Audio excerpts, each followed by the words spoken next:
Okay, I think we are live. It's just you and I for the time being. So let's give our guests a minute or two as they finish their dinner.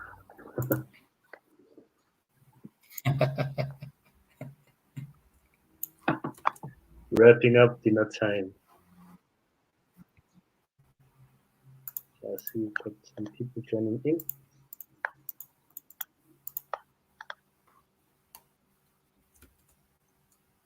Awesome.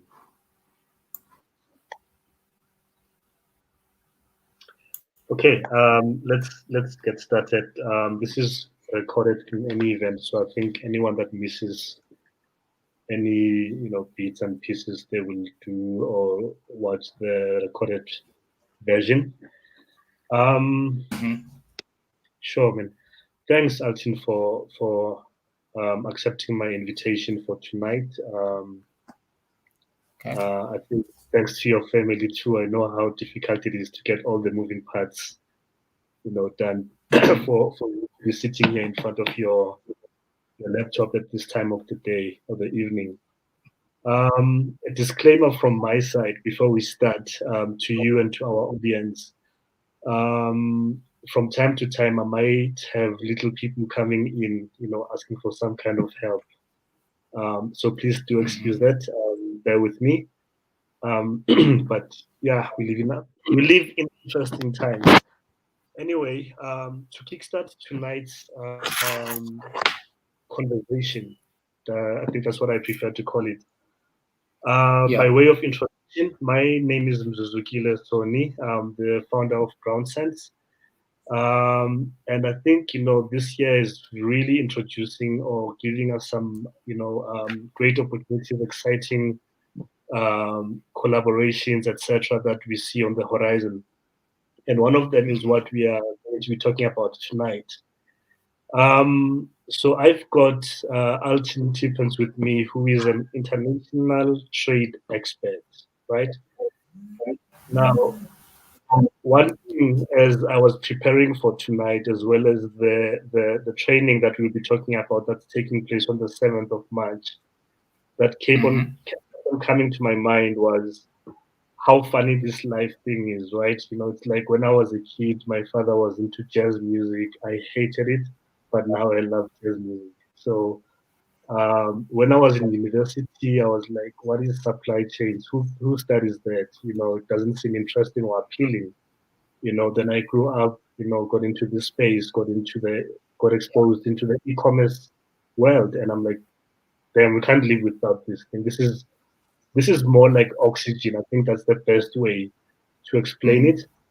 But I can go on and on. So let me just hand over to you and ask you to introduce yourself. Who is Alton, and your background around this space? Yeah. Well, my name is Alton Tippens. I'm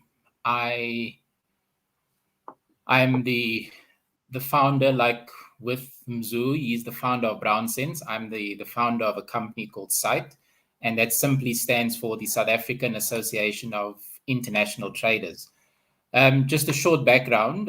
I started off in this industry in 1994. And the strange thing is, it was by accident. It wasn't actually planned. I was asked by my father to assist him. I did a computer course, and I was very much into computers in the 1990s, and I was going into IT. I studied and I was ready to work. But as usual, you've got the training, but people want experience. So I was out job hunting, and he asked me, can I please come into the office? I helped him out just for a few weeks. He was in a bit of a tight spot. I said, not a problem. And that few weeks in 1994 turned out to 27 years later. So my career in logistics and in the supply chain in 1994 was because I was introduced to it. Like you said, your father introduced you to jazz. My father introduced me into this industry. And a few weeks turned into a few months turned into a few years. And as I said, it's now 2022, 27 years later, and I'm still involved in logistics. So My career started in 1994 with absolutely no experience, no knowledge whatsoever. I had a driver's license, I had a qualification, and off I went into logistics. In 1999, I was offered a position in Durban as a manager for the same company. I moved from Cape Town in 1999 to Durban to take over as branch manager for the company I was working for. And then about 10, 11 years later in 2010, that's when I started thinking of rather going on my own and opening my own company, because you find that a lot of companies, you start to stagnate and you feel that you can't be doing this for the rest of your life till you decide to retire one day. So I made the big step in 2010 in Durban to go on my own, and it wasn't easy. Being a person going on their own for the first time, being a business owner, it wasn't very easy. About 5 or 6 years later, I decided to join with another company because they had the finance, the backing, and everything else.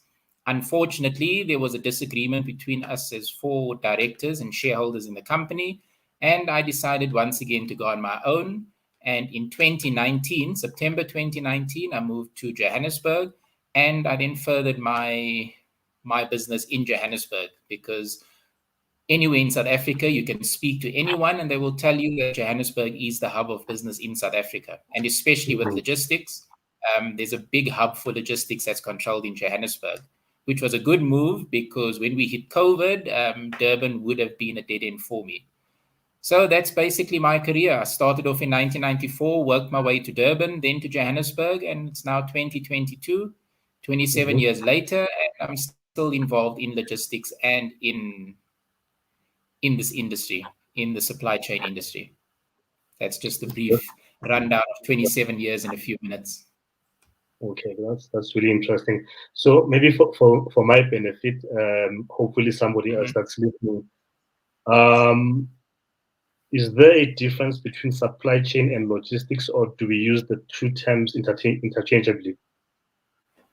Well, when it comes to logistics, I think some of the old school people would refer to it as supply chain, and nowadays we call it logistics. But basically, supply chain and logistics, the only difference is that with supply chain, you're talking from point A all the way to point B. So if you've got something in South Africa to move to somebody else, supply chain involves everyone in terms of the manufacturer, the company that does the packaging, all the way to when you go into a supermarket, for example, and you see a product on the shelf. So if you take, it may be a bad example now because of bad publicity, but if you take Clover, for example, Clover they don't do everything themselves. Somewhere along the line, there's a farmer.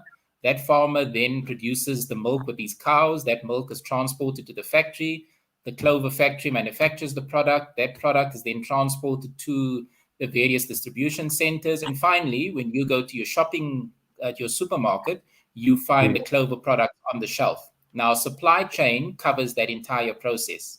Logistics refers only to the transport part of that. It doesn't include the farmer. It doesn't include the end buyer, the packaging company. Logistics most of the time refers only to the transport part, where you're moving it from point A to point B, where supply chain covers the entire process from the raw product, which is the farmer producing the milk with these cows, all the way to the shop that puts that product on their shelf. That's the complete supply chain, and logistics fits into that supply chain as the transport leg. Okay. Thanks for that. Really helpful. I think you've answered my next question, which would have been, what is supply chain? In your profession and your experience, have you ever come across any misconceptions that are held about supply chain / logistics? And if so, what are those? Yeah, there is. There's a lot of misconceptions in our industry, like with anyone else. If you look at the Wikipedia, I was actually spending time today preparing for the meeting. Wikipedia says that in commerce, a supply chain is a system of organizations, people, activities, information, and resources involved in supplying a product to a service or a consumer. So they describe it as people and organizations, and basically from moving products from point A to point B. Now, the misconception that comes along when it comes to supply chain is that people feel that in order for you to be part of the supply chain, you need to have a wonderful degree. You have to have a lot of experience. You need to have 20, 30 years of training. Like with a doctor, you would never trust a doctor that's just started studying yesterday. If you know the doctor's been around for the last 30 or 40 years, you're confident because you know he's got the experience and he's quite experienced in what he's doing. Now, with Yeah. supply chain is not something which is very difficult to understand. People try and make it sound very complicated. I spoke to somebody many years ago. He was the owner of a huge construction company, and they specialized in doing tarmacs for big shopping center. So if you go to Macro or any of these shopping centers, you go to the airport parking, all that tarmac was the kind of projects that they took on. And you were talking about huge multi-billion rand projects. But when you asked him what he does, he says, no, I just do roads. He didn't make it sound complicated because at the end of the day, he laid down tarmac. That was his job. You don't make it sound fancy or anything, but that's basically what he does. He lays tarmac to make a road or a parking. So in our industry, the common misconception is that getting involved in logistics is something which is very complicated. It's going to take a lot of experience, a lot of knowledge. But in plain simple terms, supply chain and logistics is basically just moving something from point A to point B. If you've got something that you need in Johannesburg and you need it delivered in Cape Town, all somebody's going to do is they're going to pick it up in Johannesburg and they're going to deliver to you in Cape Town. It's not rocket science. It's not difficult. And the common misconception is that you need to be a big organization with a lot of resources and a lot of experience, whereas it's a very simple task. All you have to do is pick up the phone or send an email. You just need to know who to contact and what to ask them. And once you've been through that process once, it's like riding a bike. Somebody taught you to ride a bike once. After they taught you to ride the bike, you don't have to go to somebody to teach you again. It's in you. You understand, you're on the bike. Even if you're 50, 60 old, you still remember being taught how to ride a bike when you were a young child. Now with logistics, it's the same concept. Once you've done something once or twice, the misconception is that it's very complicated, lots of intricate changes, where it's simple. It's the same procedure over and over. And that's the biggest misconception. The second misconception is that people feel that they must give it to an expert and they've got no control in terms of the delivery time and the cost. Where if you involved, and like we're going to talk about the offering, the service offering that my company is giving, the training and everything else that goes around it. Once you've done that short course and once you've done it once or twice, it becomes routine. It's not something that changes every day. It's the same procedure. So you can have complete control because on your cell phone and on your laptop and any other electronic device, as long as you've got connection to the internet, you can do anything. You can have complete control over where something is. You can have complete control over the cost. You just need somebody to guide you and show you how it needs to be done. You don't have to pay somebody big money. You don't have to place your complete and utter trust in that person that they've got full control. And then the final one is that people feel that you have to be the Bidvest companies out there. You have to be the huge, big grindrods that is turning over billions of rands to get involved in the logistics industry, which is also another misconception because those companies are big. They do handle a lot of business, but you don't have to be those big companies to get involved. It's something which you can do on your own. So the biggest misconception is that supply chain and logistics is so complicated that it actually boggles my mind, so I won't get involved. Whereas if somebody sits down and they talk to you and they explain it, you'll actually realize, but why wasn't I doing this many years ago? It's so simple. It's so straightforward. I just needed someone to show me the ropes, give me a few guidelines, and I can actually do all of this on my own. It's not that huge, big deal that everyone makes it out to be. That's the biggest misconception, that it's something so huge.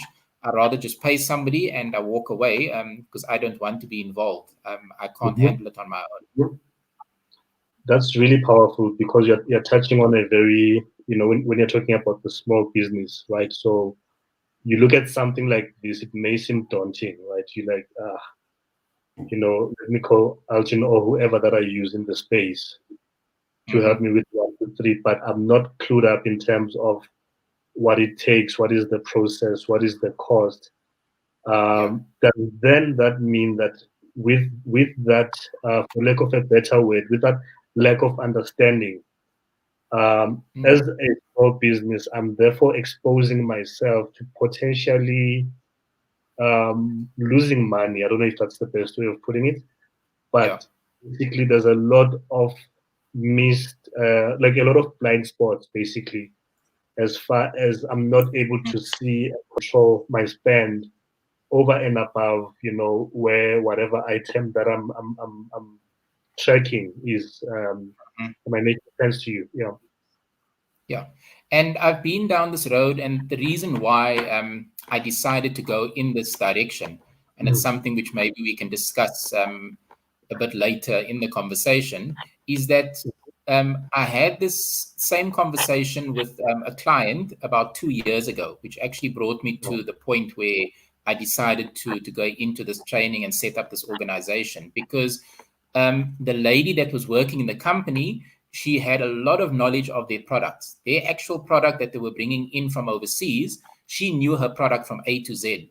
The problem she had, or should I not say the problem, the challenge she had, is that she didn't really have a full understanding of supply chain and logistics. How does it work? Who are the role players? What is the things you should be doing? What should you not be doing? And I did a lot of, I was involved almost as a mediator between them and their service providers, because whenever there was a disagreement, I was called in to say, well, here's the facts.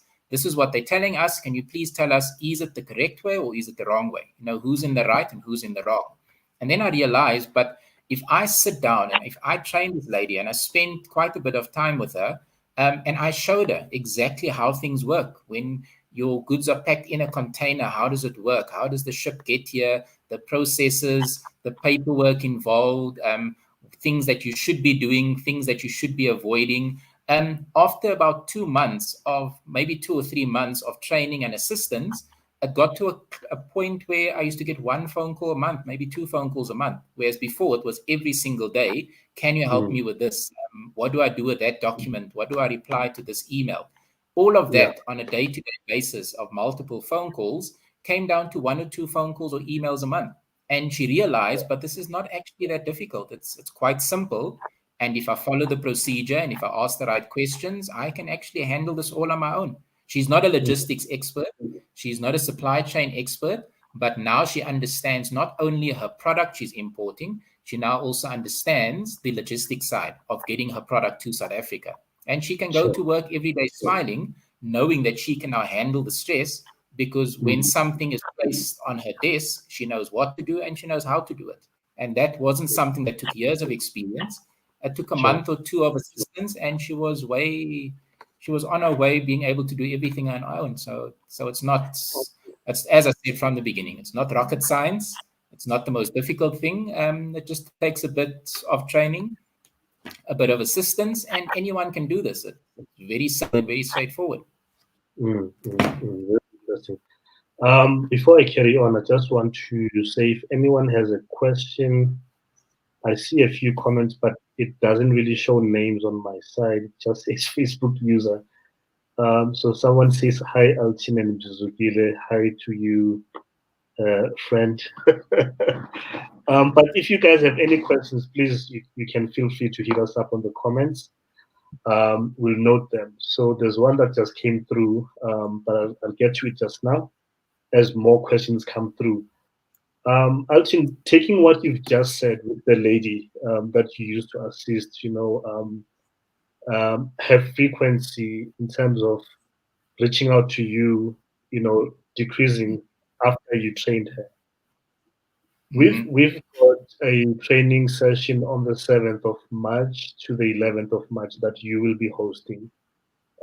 It's an introductory training session, right? So maybe, for the benefit of our friends, listening to us tonight, can you just give them, as they would say in isiXhosa, weather report, like just bits and pieces, high level, what to expect, and how they will benefit from that? Okay, there's two benefits. The first benefit would be to existing companies. So companies that are already involved in imports or exports, people that are already involved in logistics, there's a benefit to them, number one.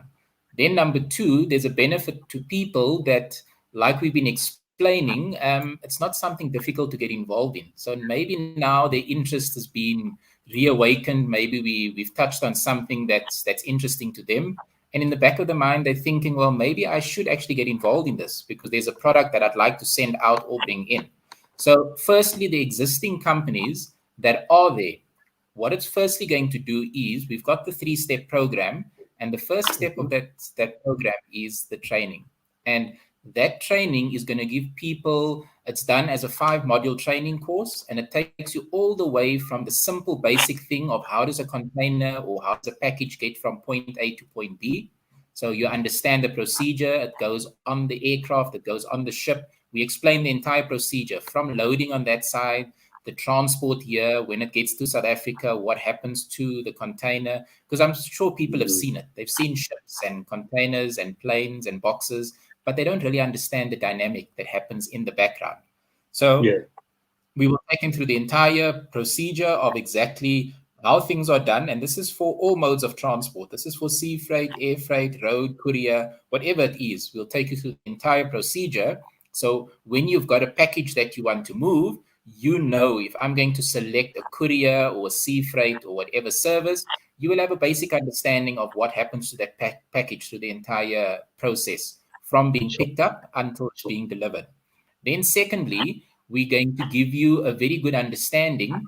Every industry has their own language, their own lingo. Like you were explaining to me now about the weather report.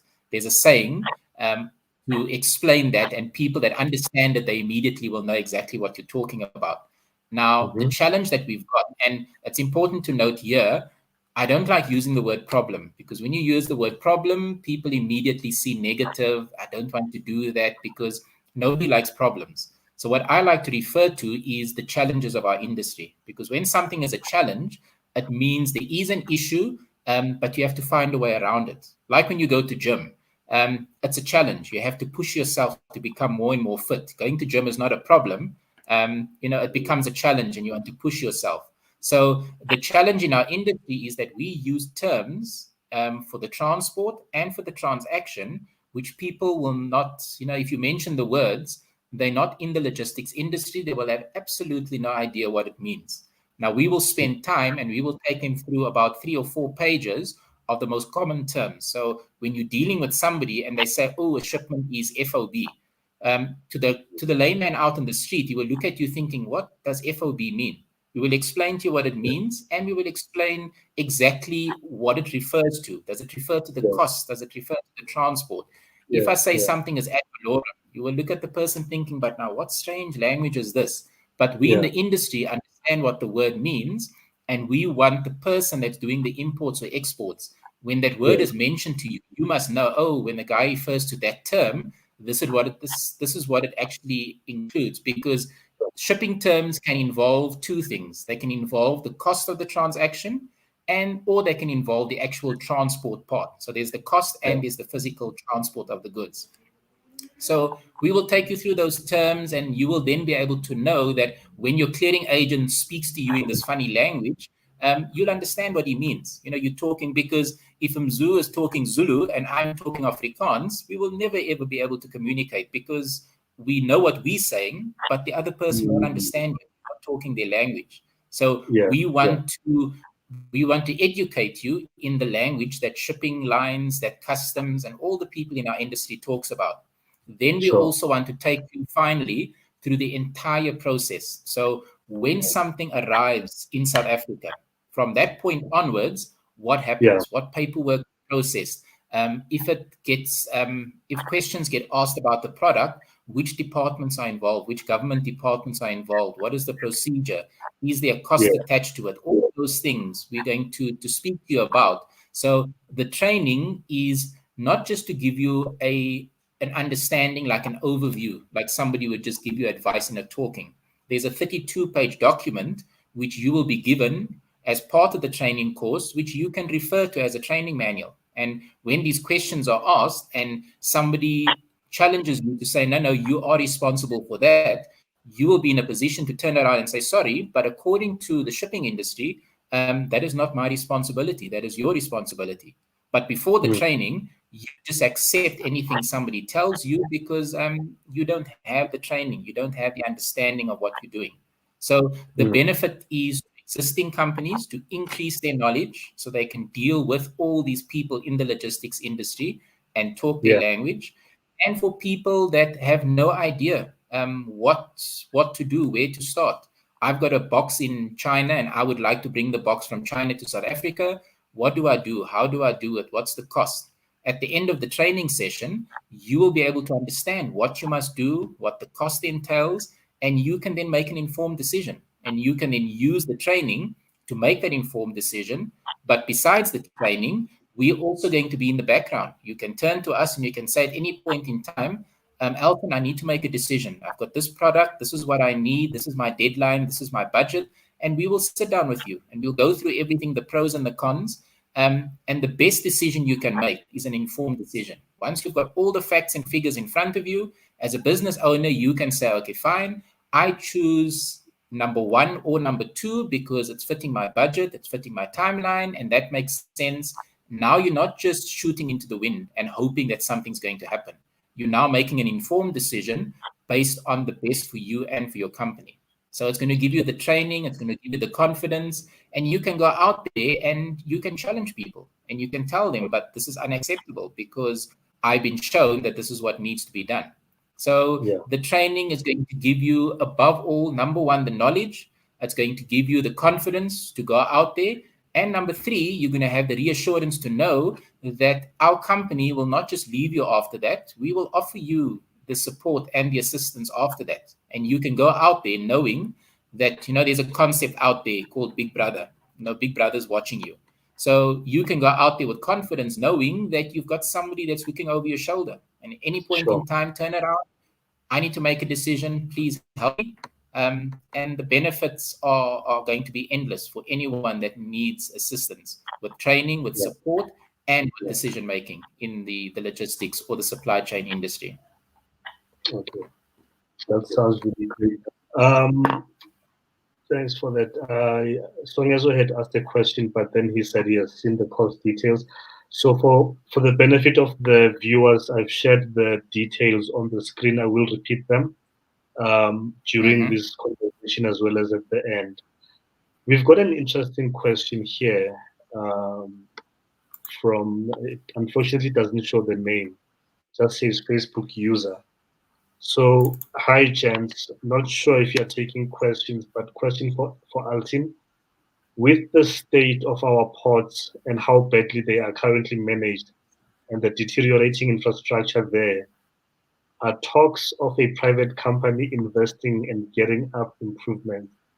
I suppose you meant, are there talks? Yeah. Do you think this will help? And is it really that simple to fix our ports and have booming exports and imports? This is a question which has been asked over and over. And when I was sitting down today preparing and thinking of exactly how to answer a question like this, I think a lot of people in our industry will agree that, number 1, our infrastructure is failing. Like Eskom and all our other government departments, we've got load shedding because Eskom's infrastructure is slowly failing and they're trying to fix it. But unfortunately, we're still experiencing load shedding.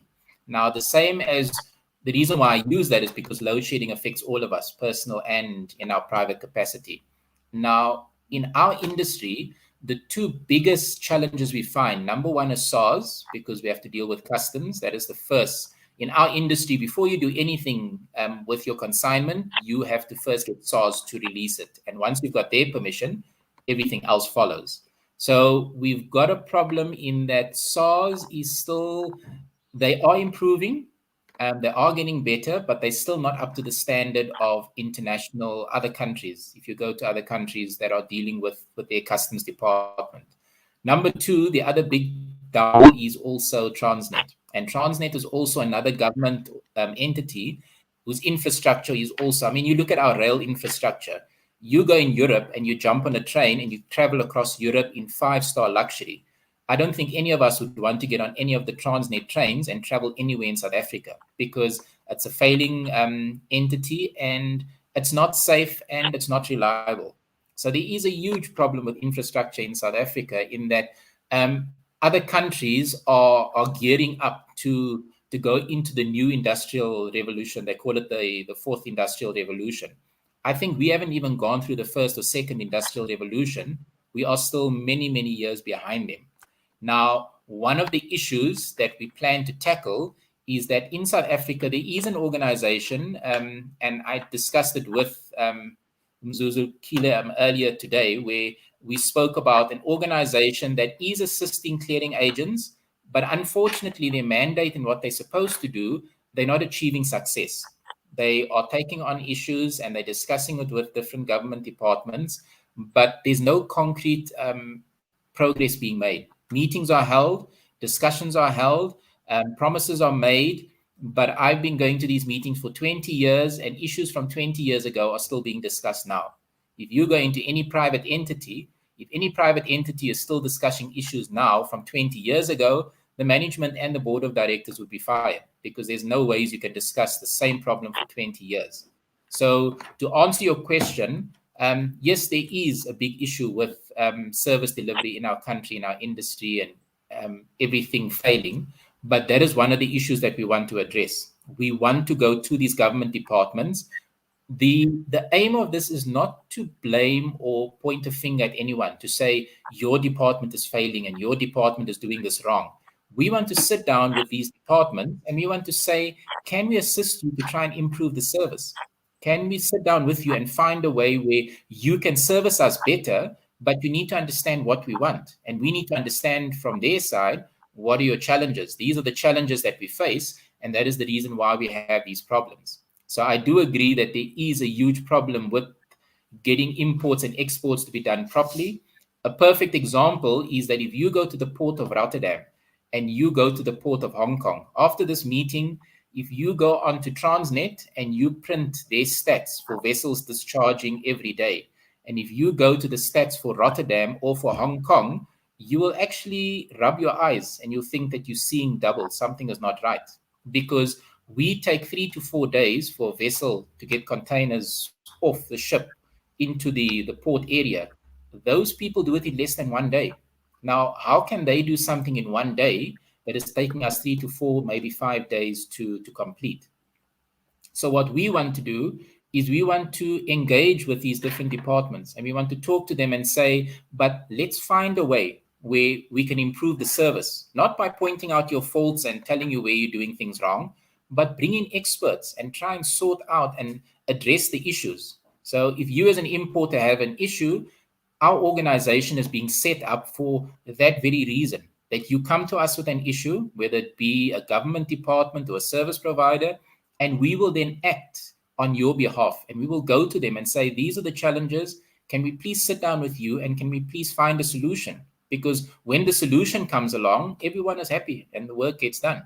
So we are going to try and engage with these departments as much as possible, because imports and exports in South Africa, I've got a client that last year, December, said, Alton, the cost of doing imports and the hassles I go through, I'm going to stop doing imports for 6 months because it's just costing me too much money. There's just too many delays.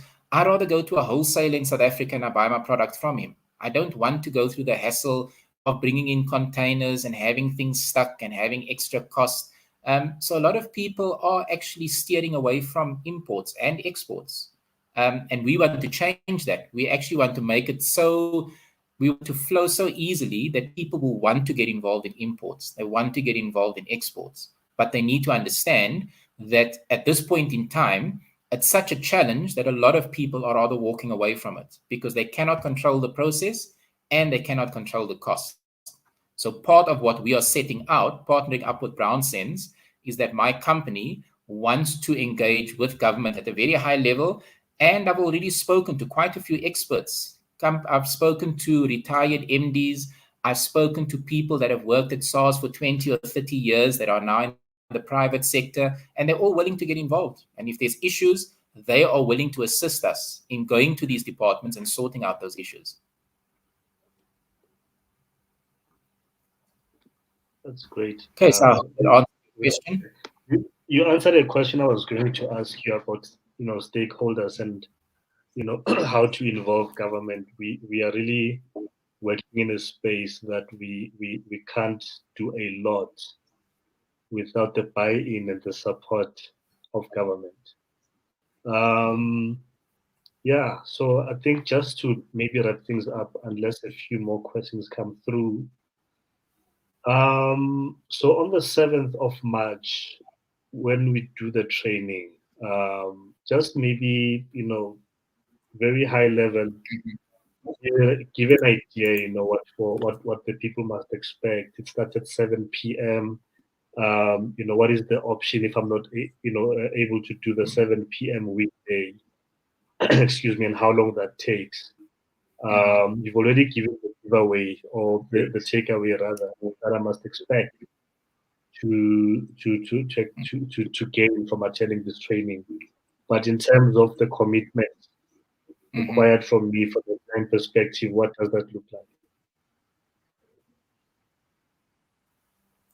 Yeah, so what we're going to do is our first training session is going to be done Monday to Friday from 7 p.m. till probably 9 or slightly afterwards. We're setting aside 2 to 3 hours for each session. So it's from 7 o'clock to maybe 9 or 10 o'clock because it's going to be a live interaction. So people will be allowed to ask questions. They can ask for things to be explained again because we want everyone to make sure that when they leave at the end of the phase, that they do have a complete understanding of what was given to them. So we will do Monday to Friday from 7 to 9 or whatever time allows for everyone to complete and make sure they're confident. Those that cannot attend the Monday to Friday session, if there is enough interest, we are doing a Saturday and a Sunday, the very Saturday and Sunday after the first training. So it will be Saturday the 12th and Sunday the 13th. And this will be from 8 o'clock in the morning until 1 o'clock in the afternoon. So we will condense the 5 sessions that was done in the week, and we will condense them into a 2-day session on the Saturday and on the Sunday. And if people find, and we've even extended that to a point where if companies are interested where they want training specifically for their organization, they can approach us. You can do training at your company. So if you've got enough interest and if you've got a few staff that you would like to train as a group in the comfort of your offices or your boardroom or your premises, we can also do that. And then the final thing that I must mention is that when you look at the advert for the training, there's a lot of things that can be done outside of what we are offering. There's more subjects. There could be specifics for your company or your industry that you want concentrated on. And if you feel you would like training for your staff area, you can also send us an email. You can send us a request to say that I'm involved in the food industry and my challenges are 1, 2, and 3. So can you please assist us in trying to address only those issues that refer to our food industry? So we're very flexible in terms of what we can offer. And we're also very flexible in terms of the time. If you want to do it according to our time, if you would like to do it, maybe there's a group of people that would like to do it during the day. They've got time during the day and we've got a group that can. We'll do it during normal office hours as well. So the entire program has been set out according to the advert that went out, but it's not cast in stone. It's very flexible. It can be changed according to the content and according to the timing. And all you have to do is just ask the question and we'll tell you yes or no and what it's going to entail. So it's very flexible and it will be tailored according to each company or even an individual. If you have a specific need just for yourself and your organization, you can send that through to us as well. And we'll consider whatever you need and we'll come up with a solution for you. Awesome. Okay, great stuff, man. There's no question coming through. So I think what I would love for you to do before we go is to just share that story you told me about Amazon, and the whole logistics focus. I think for me that really drives the point why no one should see it as something that's far removed from their enterprise, regardless of the level that they are at. Yeah, I shared this story with Mzuzukile quite a while ago. I think back in December when we first started engaging. I think our whole conversation when we started was around this whole Amazon story, and it's something which, when you speak about ethos and Amazon, nobody needs to even introduce him, because he's always up and down as the richest man in the world. He's always number one, number two, or number three. And his success story of Amazon is something which, if you look at his success, I don't think there's one person out there that would not like to actually achieve even a small percentage of what Amazon has achieved. And in 2016, Amazon, the biggest challenge that these companies have, in South Africa, we've got the likes of Mr. D that delivers food. You've got Takealot that delivers products to you. The biggest challenge they find is being able to deliver according to a client's expectation. I was watching a video today, a very interesting video where a very successful businessman was talking about two people that started a company, and the main reason why they were a success is because of their relationship with clients. Nothing else other than their clients had such a good relationship with them that their business ended up being a huge success. Now, when Amazon makes a promise to you, the biggest challenge is that when I give something to somebody else, how do I know they're definitely going to deliver? Because on your delivery, it always says 3 to 5 business days or whatever it is, and people are very sensitive when they buy things online. Amazon then made a decision and said, but wait a minute, why don't we rather do it ourselves? Because if it's our own, if we're using our own people, if we're using our own resources, us full control. Amazon went out, they bought planes, and they invested in a whole lot of other things. But the biggest investment they made is in 2016, they decided they're going to buy their own ships, their own vessels. But what they did was they didn't just buy the normal vessels, they bought vessels that they could change and they could make to accommodate their needs. So they had specifically tailor-made according to their needs.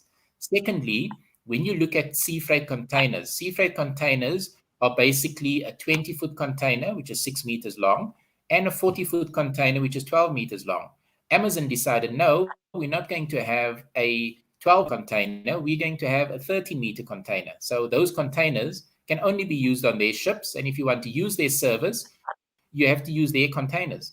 And not only did they use it for their service, they started offering their vessels and their containers to other companies out there.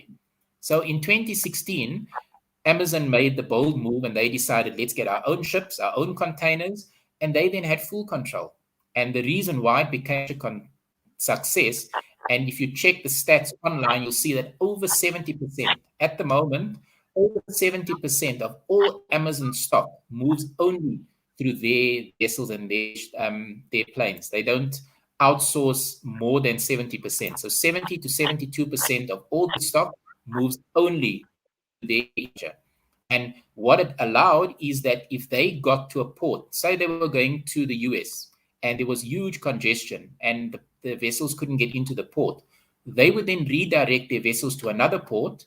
They would take the containers in the port, they would load them onto trucks, and those trucks would then travel to the port where there's the congestion.